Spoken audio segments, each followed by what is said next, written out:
Elliott Schecter joins us each week to say how he would rule on situations that come up in your games, and he's with us again this week. Elliott, how's it going?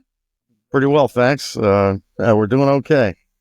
How you doing? I'm doing all right. I'm dressed for the cool weather here, but in the meantime, though, we do have a call the floor sent in by Morgan Tucker.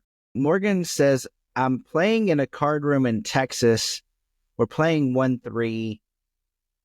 Villain 1 limps under the gun, and I make it $10 from the low jack. Villain 2 in the big blind says to Villain 1, I'll call if you call." Now, I actually emailed Morgan and went back to him and asked what Villain 1 said in response, and he said that he didn't hear him say anything, but he put his call out before the big blind.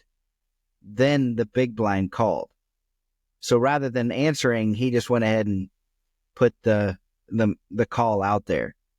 Then the big blind called. So my next question to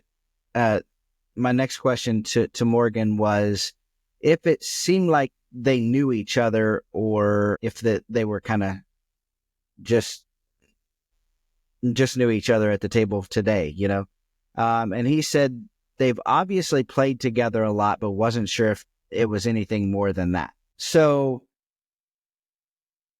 he says the big blind says, I'll call if you call. Villain 1 puts out the chips. Big blind calls. The dealer admonishes both players for the comment before preparing to proceed for the flop. But Morgan calls the floor. The floor comes over, admonishes both players as well, and says that it's significant action with three players, so no penalty, continue the hand. So Morgan's question is, was this handled correctly? The floor's logic that there are three in the hand is what Morgan says he finds most absurd. And how do you rule on that, Elliott? Well, some outside observers would say that we live in a surreal and absurd world. The floor handled this mostly correctly. Very few penalties other than literally picking up somebody's cards or very, very overtly colluding. And this is a form of collusion, but much less overt, would result in untangling action and stopping a hand. In most cases, such as instances like this, the floor would come to the table, warn the players that this kind of conversation and action is improper and to watch themselves. And if it happens again, they'll be met with much greater consequence. Whether the floor did that second part or not is unknown. But I'm assuming that he felt that his message got through. Just because the second person puts a call out doesn't mean that they did anything a whole lot wrong. We don't know what their intention was to begin with. Sure. Talking about the big blind there. So again, yeah. Is it great? No. It's what there is. And just because he's saying, I'll call if you call, how do we know he wasn't going to call anyway? Taking the chance that it was just going to be the two of them, them and the razor. So, yeah, you can't rule for things that haven't happened or may happen. And you can't rule from somebody who is silent. So I think the floor did as much as they could here. Hopefully they did make it clear that this kind of conversation and action is not acceptable. But yeah, I don't find much of a reason on the surface to end the hand or to kill somebody's hand and move on from there. Well, Morgan's confusion with the comment that there's significant action with three players, what is that about? Well, as soon as there's a bet or raise and one or more calls of that raise, that is what is called significant action. That's enough action in play as to prevent a misdeal and to cement the hand, to make it bonding. 3 people acted. They put $10 in the pot in a 1-3 blind game. That's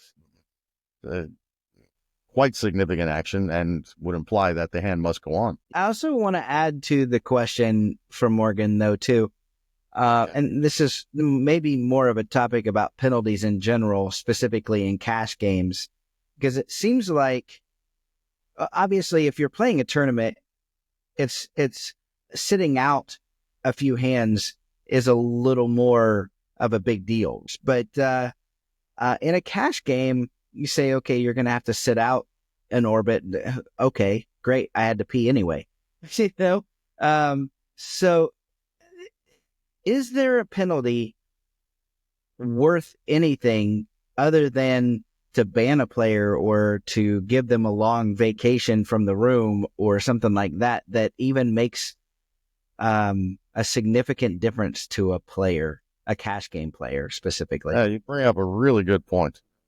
Our options are certainly more limited in cash games.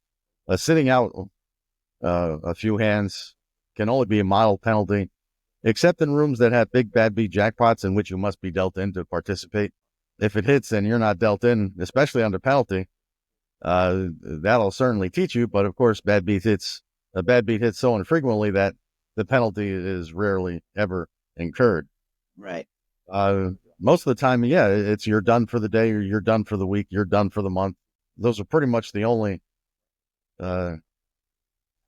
punishments that we can mete out. Sometimes we can prevent them from playing some games. Like, okay, I've had to tell certain players they were not allowed to play certain limits, whether it's 1-3, 2-5, or even limit games. You're not allowed to play this particular set of games. You can't play Omaha today. I've had to do that to a lot of people.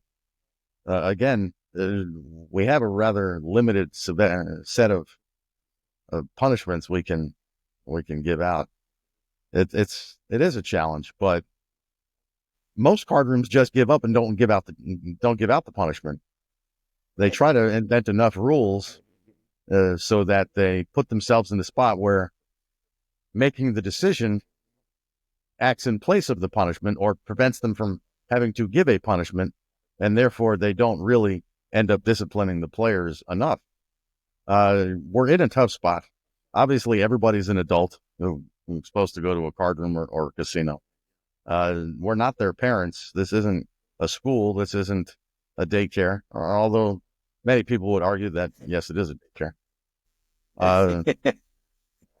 But a lot of card rooms try to shy away from running their customers off for obvious reasons. With no customers, there's no money. With no money, there's no casino. With no casino, there's no living.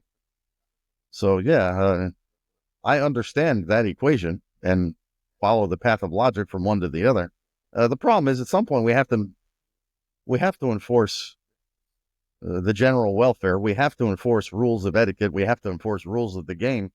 We can't just hold them up as an ideal, and when they're not met, just shrug, flap our lips a little, and move on. We actually have to act, and that means showing somebody the door for 1 or more days. Tough. If somebody's going to keep violating the precepts of the game that maintain fairness for all, then we're going to lose more than just the one guy we're showing the door. We're going to lose the other people who don't like playing in unfair games. So, right. Yeah, speaking to the operators and the floors who may listen to our poker cast, please be nice, be empathetic, be gentle, but be forceful and be fair. Right. Being player friendly is not letting somebody get away with something. It's protecting all the other players in the table and in the room from the one player who decides to just go rogue and do stuff. Yeah. Yeah. Well, I'm glad that this particular topic, this particular call the floor came up, because that's something that I've wondered before, and it gave me an opportunity to ask that question as well. So Morgan, I appreciate you sending that in. And Elliott, I appreciate you answering both of those questions, as always. If anyone has a call to the floor that they would like to know how Elliott would rule, send it to podcast@aniupmagazine.com. And Elliott, we'll see you next week. Absolutely. Looking forward to it.